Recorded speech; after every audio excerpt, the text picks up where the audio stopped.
আসসালামু আলাইকুম ফ্রেন্ডস, সবাইকে স্বাগতম আমার নতুন আরও একটি ভিডিওতে। আমি ইমন আছি আপনাদের সাথে। আজকের নতুন আরও একটি ভিডিওর উদ্দেশ্যে রওনা দিলাম আমরা।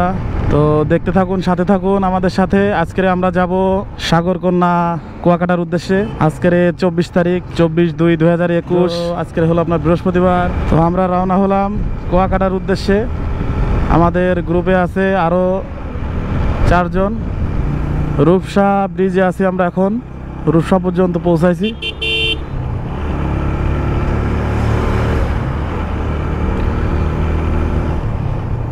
এখন বাজে 4:14। আমরা এখন আছি রূপসা ব্রিজে। অল্প ঘুরে কিছু সময় ভিতরে আমরা রূপসা ব্রিজ পার হব। সামনেই টোল প্লাজা। আমাদের আরও 2টা বাইক আছে পিছনে, তারা পৌঁছায়নি। সামনে টোল দিতে হবে।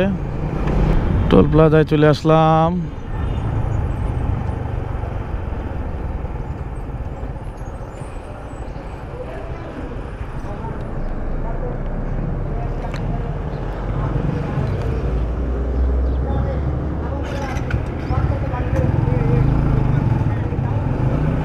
আমরা এখন আছি গোপালগঞ্জের খুব কাছেই, সামনে গোপালগঞ্জ পাবো। গোপালগঞ্জ থেকে আমরা ডাইনে বরিশালে চলে যাব। আমাদের সাথে যারা ছিল তারা সামনে চলে গেছে, আর আমি পিছনে আছি। এখন বাজে হলো 5:17। গোপালগঞ্জ থেকে 10 থেকে 20 কিলো আগে আছি, সামনে গোপালগঞ্জ পাবো।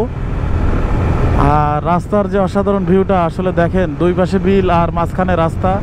আর আমাদের এই প্রোগ্রামটা আসলে 2 দিনের ছিল, তো আমরা 2 দিনকে শর্ট করে 1 দিন করে ফেলেছি। কারণ আমাদের কিছু মানে ব্যক্তিগত কাজের কারণে আমাদের মেম্বারদের 2 দিনের প্রোগ্রামটা 1 দিনে করা হচ্ছে।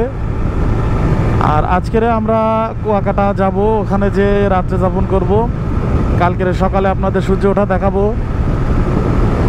দুপুরে খুব মজা করব, আর রাত্রে ইনশাল্লাহ আবার খুলনার উদ্দেশ্যে ব্যাক করব। আজকের খুলনা থেকে আমরা বেরিয়েছিলাম তখন প্রায় 3টে বাজে,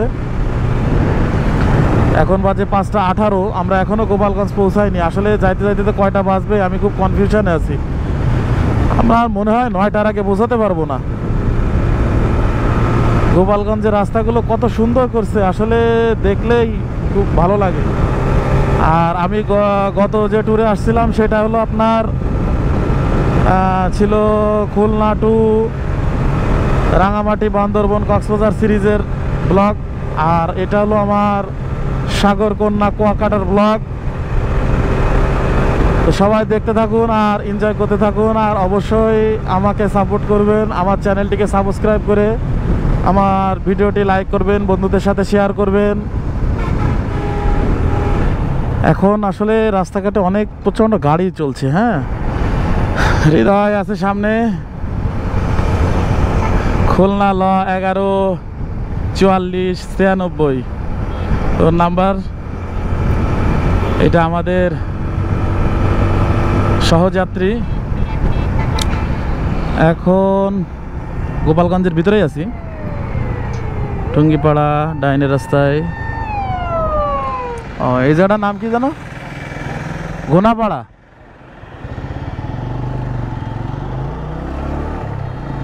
আমরা এখন আছি ঘোনাপাড়ার ভিতরে।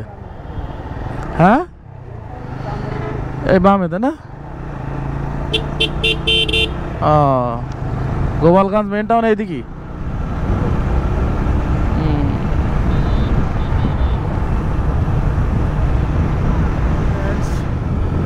আমরা এখন বরিশালের খুব কাছাকাছি আছি। অল্প সময়ের ভিতরে আমরা বরিশালে পৌঁছাবো। বরিশাল থেকে আমরা রওনা দেব হলো কুয়াকাটার রাস্তায়। আমাদের সামনে আছে আমাদের গাড়িগুলা সবাই।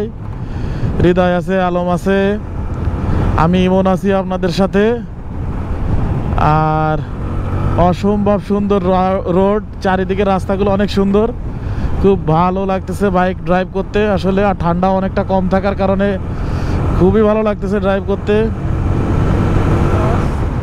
কুয়াশার কারণে কিচ্ছু দেখা যাচ্ছে না বলে আপনাদের কিছু দেখাতে পারছি না।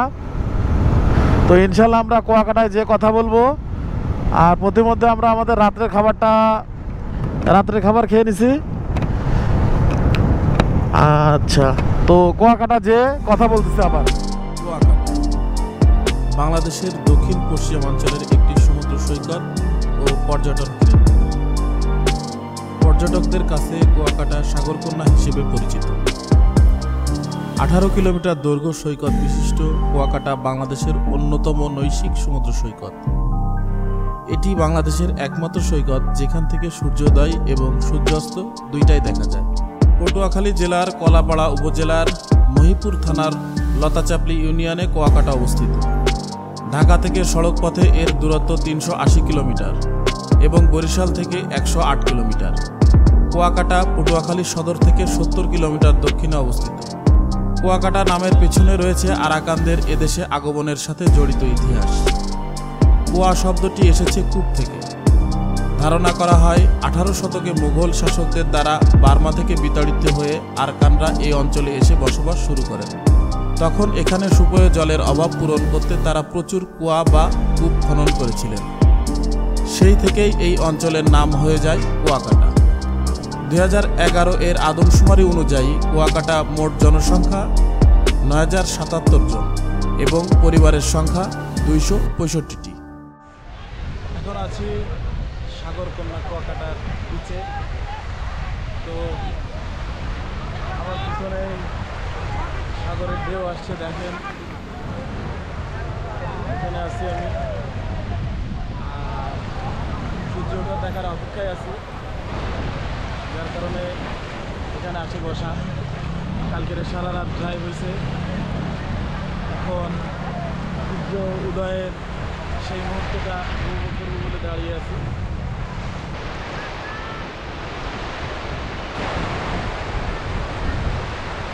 যেমন যে লাল কুসুম হয় না, একদম পুরো গোল, এই রূপটা তো আমরা দেখতে পারি।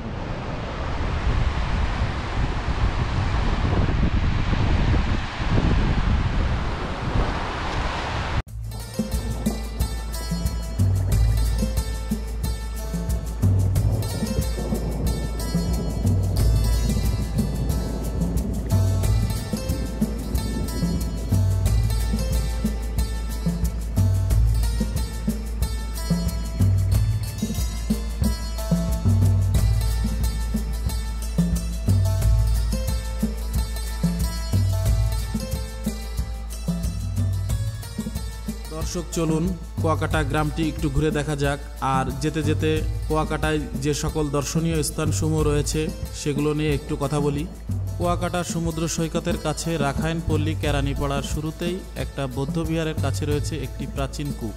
প্রাচীন কুয়াটির সামনেই রয়েছে প্রাচীন সীমার বৌদ্ধবিহার, যাতে রয়েছে প্রায় 37 মণ ওজনের অষ্টধাতুর তৈরি ধ্যানমগ্ন বুদ্ধের মূর্তি।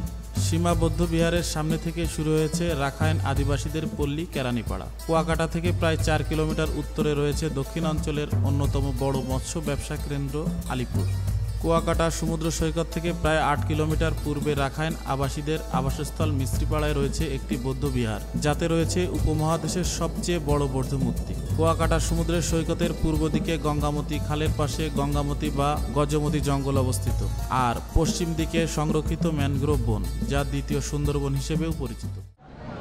এখন আমরা কুয়াকাটার বিচে নামবো।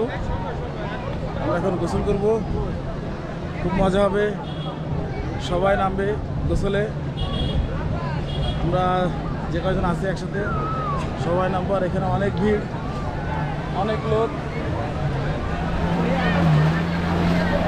সবাই দেখেন কি অবস্থা। আর আমাদের পরিবেশটা দেখাই।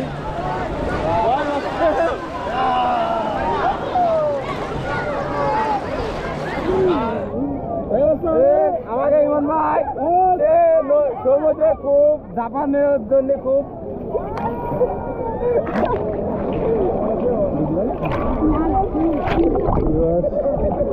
এখানে পানি অসম্ভব খোলা। আর এই খোলা পানিতে আসলে খুব একটা ভালো লাগতেছে না। আজ আমরা আমাদের শেষ পর্বে চলে এসেছি। এখন বিকাল 6টা বাজে, সন্ধ্যা 6টা, সূর্য ডুবে গেছে। আর আমরা কুয়াকাটা সমুদ্র সৈকতে আছি, ওখানে অনেক লোক, প্রচুর লোক চারিপাশে দেখেন লোক চলাচল করতেছে আশেপাশে বিভিন্ন ধরনের। মোটামুটি বাতাস আছে, ঢেউয়ের পরিমাণ কম, চারিদিকে বিভিন্ন ধরনের খাবারের দোকান আছে।